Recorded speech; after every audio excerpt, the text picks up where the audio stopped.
তাদের প্লেনটি হঠাৎ করেই পড়ে যায় মরুভূমির একদম মাঝখানে। তারা অনেক চেষ্টা করেও সেখান থেকে বের হতে পারছিল না, এবং কি তাদেরকে সাহায্য করার জন্য কেউ আসতে পারছিল না। বন্ধুরা, আজকের গল্পটা the flight of the phoenix মুভিকে নিয়ে। মুভিটি 2004 সালে মুক্তি পায়। তো চলুন আজকের গল্পটা শুরু করা যাক। গল্প শুরু হয় মঙ্গোলিয়ান মরুভূমিতে। এটা পূর্ব এশিয়ার সবচাইতে বড় মরুভূমি। এখানে তেল উত্তোলনের জন্য তাদের কোম্পানি প্লেনে করে অনেক লোকজন নিয়ে আসে, কিন্তু তাদের ইনফরমেশনে ভুল থাকে। আসলে সেখানে কিছুই ছিল না। তাই তাদের ফিরিয়ে নেওয়ার জন্য একটি প্লেন পাঠানো হয়। পাইলটের নাম ছিল ফ্রাঙ্ক, তার সাথে আরেকজন পাইলটও ছিল। তারা তাদের সকল কর্মচারী এবং যন্ত্রপাতি নিয়ে ফিরে আসে, কিন্তু তখনই হঠাৎ সামনে একটি বিপদ দেখা যায়। মরুভূমিতে ভীষণ একটি ঝড় ওঠে। কো-পাইলট তখন ফ্রাঙ্ককে বলে, আমরা কি আবার সেখানে ফিরে যাব, নাকি এইভাবেই উঠতে থাকব? ফ্রাঙ্ক তখন বলে, আমাদের কাছে যথেষ্ট ফুয়েল নেই, তাই আমাদেরকে এইভাবেই উঠতে হবে। এই কথা বলে ফ্রাঙ্ক তখন প্লেনকে আরও অনেক উপরে তোলার চেষ্টা করে, কিন্তু তাদের প্লেনে অতিরিক্ত লোড থাকার কারণে প্লেন তাড়াতাড়ি উপরে উঠতে পারে না। এদিকে অতিরিক্ত ধুলোর কারণে তাদের একটি ইঞ্জিন নষ্ট হয়ে যায়। তখন ফ্রাঙ্ক তাড়াতাড়ি তাদের প্লেনকে ইমার্জেন্সি ল্যান্ডিং করার জন্য নিচে নামাতে শুরু করে, কিন্তু অতিরিক্ত ধুলোর কারণে সে নিচে কিছুই দেখতে পায় না। তখনই ঘটে যায় একটি বড় ধরনের দুর্ঘটনা। এদিকে প্লেনকে নিচে নামার কারণে পাহাড়ের সঙ্গে ধাক্কা খেয়ে পিছনের অংশটা ভেঙে যায়। তখনই একটা লোক সেখান থেকে পড়ে গিয়ে মরে যায়। তারপর প্লেনটি মাটিতে পড়ে যায়, আর অনেক দূর অবধি শেষরে গিয়ে প্লেনটি ল্যান্ডিং করে। তারপর তারা দেখতে পায় প্লেনের ভিতরে আরও দুজন লোক মারা গিয়েছে। তারপর যখন ঝড় থেমে যায়, তখন তারা বের হয়ে দেখে তাদের প্লেন পুরোটাই ডুবে গেছে মাটির নিচে। তারপর সবাই মিলে প্লেনটাকে বালি থেকে বের করে তুলে আনে। তারপর তারা প্লেনের ভিতরে গিয়ে দেখে তাদের খাবারগুলো ঠিকঠাক আছে কিনা। তারা দেখতে পায় তাদের কাছে যে পরিমাণ খাবার ও পানি আছে সেগুলো প্রায় 1 মাসের মতো চলে যাবে। তাদের মধ্যে একজন বলে, আমাকে কিছু খাবার ও পানি দিয়ে দাও, আমি একা একাই হেঁটে চলে যাব। তারপর পাইলট বলে, এটা মরুভূমি, এখানে তুমি 1 গ্লাস পানি খেয়ে যেই হাঁটা শুরু করবে, দেখবে তোমার শরীর থেকে 10 গ্লাস পানি বের হয়ে গিয়েছে। লোকটি বলে, আমি একসময় ম্যারাথন করেছি, আমার কাছে এটা কোনো ব্যাপারই না। পাইলট তাকে অনেক বোঝানোর চেষ্টা করে, কিন্তু তারপরেও সে কিছুতেই বুঝতে চাইছে না। এক পর্যায়ে সবাই বলা বলির পর সে আসলে বুঝতে পারে যে না, এই মরুভূমি থেকে একা একা বের হওয়া আসলেই আমার পক্ষে সম্ভব না। সেই রাতে সবাই যখন ঘুমাচ্ছিল, তখন প্রচণ্ড তুফান হচ্ছিল। তাদের মধ্যে একজনের টয়লেটের চাপ দিয়েছে। তার এত পরিমাণ চাপ দিয়েছে যে সে কোনো কিছু চিন্তা না করেই সে টয়লেট করার জন্য বের হয়ে চলে আসে এই তুফানের ভিতরেই। তারপর ফেরার সময় একটা পাথরের সাথে ধাক্কা খেয়ে সে নিচে পড়ে যায়, এবং যে পরিমাণ তুফান হচ্ছিল সেই তুফানের কারণে সে বালি চাপা হয়ে যায়, আর সে সেখানেই মারা যায়। পরদিন সকালে সবাই দেখতে পায় ডেভিস আমাদের মাঝে নেই। তখন তারা সবাই মিলে ডেভিসকে অনেক খোঁজাখুঁজি করার চেষ্টা করে, কিন্তু ডেভিসকে তারা কোথায় পাবে, কারণ ডেভিস তো মরে গিয়ে বালিচাপা হয়ে গিয়েছে। তখন তাদের মধ্যে একজন মেয়ে ফ্রাঙ্ককে বলে, এটা মরুভূমি, এখানে অনেক কিছুই থাকতে পারে, আমাদের সবারই প্রাণের ঝুঁকি আছে, আমাদের যে কেউ বাঁচাতে আসবে এটা কত % নিশ্চিত আছে তোমার কাছে? ফ্রাঙ্ক তখন ওই মেয়েটাকে বলে, জানি না আমরা এখান থেকে বেঁচে ফিরতে পারবো কি না। তো আমরা এখন মরুভূমির মাঝখানে আছি, আমাদের কাছে যে পরিমাণ খাবার ও পানি আছে সেগুলো নিয়ে যদি আমরা বের হই তা খুব তাড়াতাড়ি শেষ হয়ে যাবে, তখন আমাদের সবারই মরতে হবে। তাই আমাদের এখানে থেকেই চেষ্টা চালিয়ে যেতে হবে, যদি কোনো সাহায্য আসে তাহলে আমরা সবাই বেঁচে যাব। ফ্রাঙ্ক তখন বাইরে এসে দেখে এখানে সবাই চিল্লাচিল্লি করছে। তারপর তাদের মধ্যে দুজন বলে, আমরা পায়ে হেঁটে সফর করে এখান থেকে চলে যাব, আমাদের জন্য কিছু খাবার ও পানি দিয়ে দাও। ফ্রাঙ্ক তখন বলে, এখান থেকে 1 ফোঁটা পানিও দেওয়া যাবে না এবং খাবারও দেওয়া যাবে না। তারপর এই বিষয় নিয়ে তাদের মধ্যে অনেক হাতাহাতি মারামারি হয়। সেখান থেকে কিছু পানি ও খাবার মাটিতে পড়ে যায়। তাদের মধ্যে এলিয়েট নামে একটি লোক এসে বলে, আমার কাছে একটা উপায় আছে, সবাই মিলে আমরা একসাথে এখান থেকে বেঁচে ফিরতে পারবো। সবাই তখন বলে কি উপায় আছে? এলিয়ট বলে এই প্লেনটাকে আমরা আবার মেরামত করে উড়াতে পারবো। তখন সবাই বলে কিন্তু এই প্লেন কিভাবে ঠিক করব? আমাদের এখানে তো কোনো দক্ষ ইঞ্জিনিয়ার নেই। এলিয়ট বলে আমি ঠিক করব। ফ্রান তখন এলিয়টকে বলে তুমি কি প্লেন সম্পর্কে কিছু জানো? এলিয়ট বলে আমি একজন প্লেনের ডিজাইনার এবং একজন ইঞ্জিনিয়ার। এলিয়টের এই কথা শুনে সবাই অনেক সাহস পায়, তাদের মধ্যে আবার বেঁচে থাকার সাহস যোগায়। তারা সবাই এলিয়টের কথা মতো প্লেন ঠিক করতে চায়, কিন্তু ফ্র্যাঙ্ক কিছুতেই রাজি হয় না। পরদিন সকালে তাদের মধ্যে থেকে একজন চলে যায় এবং সেই মেয়েটা সেই লোকটাকে খুঁজতে চায়, কিন্তু ফ্র্যাঙ্ক না করে। ফ্র্যাঙ্ক বলে তোমার যেতে হবে না, আমি ওকে খুঁজে আনছি। ফ্র্যাঙ্ক তখন খুঁজতে খুঁজতে সেই পাহাড়েই চলে যায় যেখানে প্লেনটার ধাক্কা খেয়েছিল। তারপর সে দেখতে পায় একজন লোক সেখানে মৃত পড়ে আছে। সে তার মুখটা ভালো করে দেখে বুঝতে পারে এটা আমাদেরই লোক। তার শরীরে কোনো কাপড় ছিল না, আর তার চারপাশে অনেকগুলো গুলির শেল পড়েছিল। ফ্র্যাঙ্ক এটা দেখে অনেকটা ভয় পেয়ে যায়। তারপর সেখানে জেম চলে আসে। ফ্র্যাঙ্ক জেমকে বলে তুমি এখানে কেন এসেছো? জেম তখন ফ্র্যাঙ্ককে বলে এই লোকটার কাছে আমার একটা ঘড়ি ছিল এবং এই ঘড়িটা বেশ দামি ছিল, আমি সেই ঘড়িটাই নিতে এসেছিলাম। এখানে এসে দেখি এই লোকটা এখানে মৃত পড়ে আছে, সেই ঘড়িটাও নাই। এখানে আসার আগে কেউ একজন এখানে এসেছিল আর আমার সেই ঘড়িটা নিয়ে গেছে এবং এই লাশের উপরে অনেকগুলো গুলি চালিয়েছে।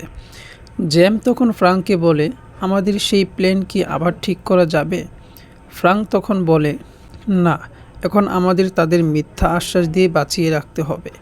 তখন জ্যাম বলে পৃথিবীতে মানুষকে দুটো জিনিসই বাঁচিয়ে রাখে, এক হলো ভালোবাসা আর এক হলো মিথ্যে আশা। এখন তাদের সবাইকে এই মিথ্যা আশা দিয়েই বাঁচিয়ে রাখতে হবে। তখন ফ্র্যাঙ্ক বলে চলো আমরা প্লেনের কাছে ফিরে যাই। তারপর তারা সবাই মিলে প্লেনটাকে ঠিক করতে লেগে পড়ে যায়। তারা দিনের বেলায় এই কাজ করতো না, কারণ দিনের বেলায় প্রচণ্ড রোদ থাকতো। তীব্র গরমের কারণে তারা কাজ করতে পারতো না, তার জন্য তাদের রাতে কাজ করতে হতো। পরদিন তাদের মধ্যে একটি বড় ধরনের দুর্ঘটনা ঘটে যায়। যখন তারা ওয়েল্ডিংয়ের কাজ করছিল তখন আগুনের ছিটে গিয়ে সেই তেলের উপরে পড়ে যায়। তখন সাথে সাথে অনেক বড় একটা বিস্ফোরণ ঘটে যায়। কিন্তু তাদের ভাগ্য ভালো ছিল যে তারা সেখান থেকে বেঁচে ফিরেছে, নয়তো অনেক লোক মারা যেত। তাদের কাছে যে পরিমাণ ফুয়েল ছিল সেই পরিমাণ ফুয়েল তাদের মধ্যে আর নেই। তাই তারা চিন্তা করে তারা এখন আর রাতের বেলা কাজ করবে না, এখন দিনের বেলায় কাজ করবে। এই প্রচণ্ড গরমে তাদের এই দিনের বেলায় কাজ করতে হয়, কিন্তু তারা কেউ হাল ছাড়ে না। সবাই চেষ্টা করে যাচ্ছে যেন প্লেনটা আবার ঠিক করা যায়। এখন তাদের কাছে একটি চান্স রয়েছে, এই পাখাটাকে জোড়া দেওয়া। তার জন্য তাদের কাছে একটা উইং রয়েছে। এই পাখা যদি উইংয়ের মধ্যে জোড়া না দিতে পারে তাহলে তাদের সকল চেষ্টা ব্যর্থ হয়ে যাবে, তারা প্লেনটাকে কখনোই ওড়াতে পারবে না। তাদের পাখাটা একেবারে ঠিক জায়গায় এসে সেই উইংটা ছিঁড়ে যায়, কিন্তু তারা হয়তো ভেবেছে যে তারা আর পারবে না, তাদের আশা এবার সব শেষ হয়ে গেছে। তাদের মধ্যে একজন সেখান থেকে বের হয়ে এসে বলে হ্যাঁ আমরা পেরেছি, পাখাটাকে আমরা ঠিক জায়গায় জোড়া দিতে পেরেছি। তারপর সবাই মিলে গিয়ে দেখে যে হ্যাঁ পাখাটা ঠিক জায়গায় এসে পড়েছে। আসলে সেই লোকটা আগে থেকেই সেখানে বসেছিল নাট জোড়া দেওয়ার জন্য। তারপর তারা প্লেনটাকে পুরোপুরি ঠিক করে ফেলে। এটা দেখার পর সবাই তো নাচানাচি শুরু করে দেয়, তারা আবার প্লেনটাকে উড়াতে পারবে এবং সবাই বেঁচে যাবে। কিন্তু বিপদ যেন তাদের পিছুই ছাড়ছিল না, কারণ কিছুদিন পরেই আবার সেখানে বিশাল বড় একটি ঘূর্ণিঝড় চলে আসে। প্লেনের ভিতর অনেক পেট্রোল ছিল, তার জন্য সবাই দৌড়ে গিয়ে পালিয়ে যায়, কারণ যে ঘূর্ণিঝড় আসছে যদি প্লেন ক্র্যাশ করে তাহলে অনেক বড় ধরনের একটা দুর্ঘটনা ঘটে যাবে। কিন্তু এলিয়ট সেখান থেকে কিছুতেই যেতে চাইছে না। এলিয়ট সেখানেই থেকে যায়। এলিয়ট বলে না, আমি কিছুতেই এই প্লেনটাকে হারাতে চাই না।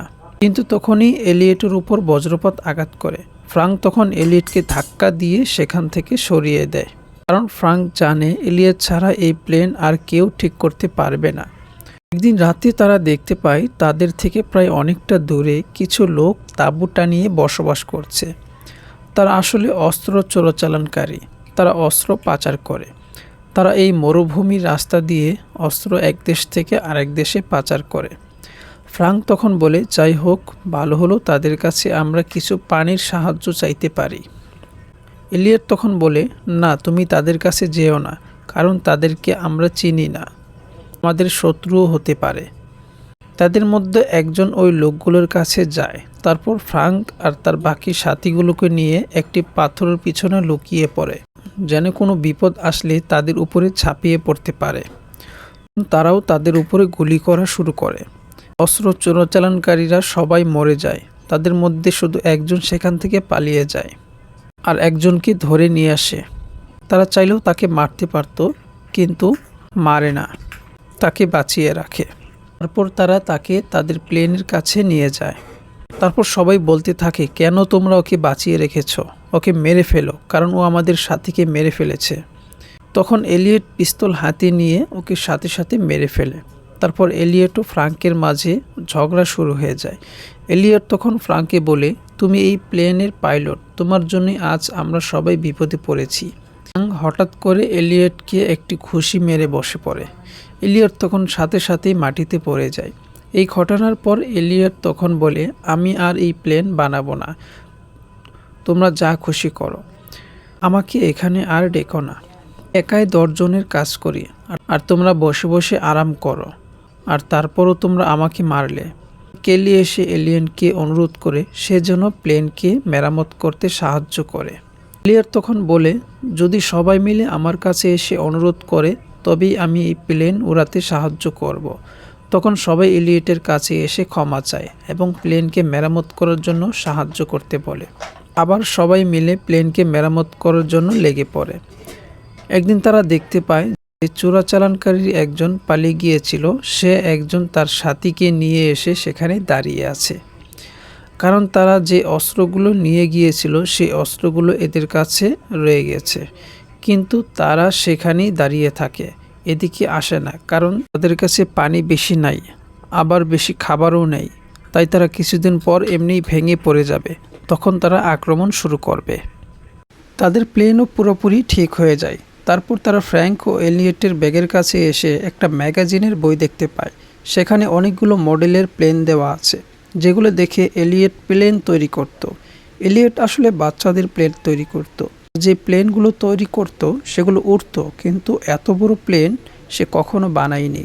এ কথা শোনার পর সবাই এলিয়টের উপর অনেক রেগে যায়।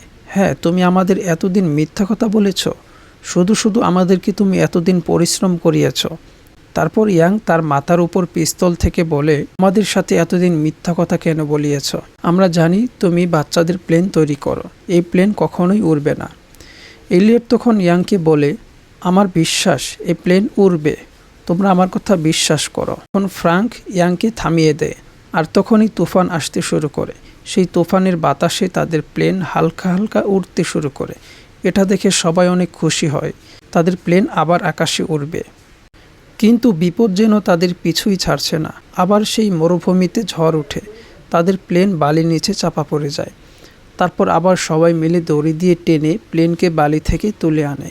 তারপর তাদের প্লেনটাকে স্টার্ট দেয়, কিন্তু দুর্ভাগ্যবশত কিছুক্ষণ পর পর প্লেনটা অফ হয়ে যায়। আবার স্টার্ট দিয়ে আবার বন্ধ হয়ে যায়। এইভাবে কয়েকবার পরপর হঠাৎ করেই প্লেনটা স্টার্ট হয়ে যায়। এদিকে ইঞ্জিনের শব্দ শুনে চোরাচালানকারীরা বুঝে ফেলে তাদের প্লেন ঠিক হয়ে গেছে। তারা তাড়াতাড়ি করে তাদের কাছে ছুটে চলে আসে। চোরাচালানকারীরা তাদের দিকে এলোপাথারি গুলি করতে শুরু করে, কিন্তু তাদের শরীরে গুলি লাগে না। গুলি গিয়ে লাগে প্লেনের উপরে, কিন্তু কিছুক্ষণ পরেই তাদের রানও শেষ হয়ে যায়। তারা একটা বিশাল গর্তের ভিতর দিয়ে যায়, কিন্তু চোরাচালানকারীরা ভাবে তাদের প্লেন হয়তো খাদে পড়ে গেছে। কিন্তু সবাইকে তাক লাগিয়ে দিয়ে তাদের প্লেন, তাদের ফনিক্স আকাশের পথে উড়াল দেয়। এইভাবেই তারা তাদের জীবনকে মৃত্যুর মুখ থেকে ফিরিয়ে নিয়ে আসে। বন্ধুরা, এই গল্প থেকে আমরা একটা জিনিস জানতে পারলাম যে জীবনে যত বড়ই বিপদই আসুক না কেন, আমরা যদি সেই বিপদের মুখোমুখি হয়ে দাঁড়াই তাহলে আমাদের কোনো ভয় থাকে না।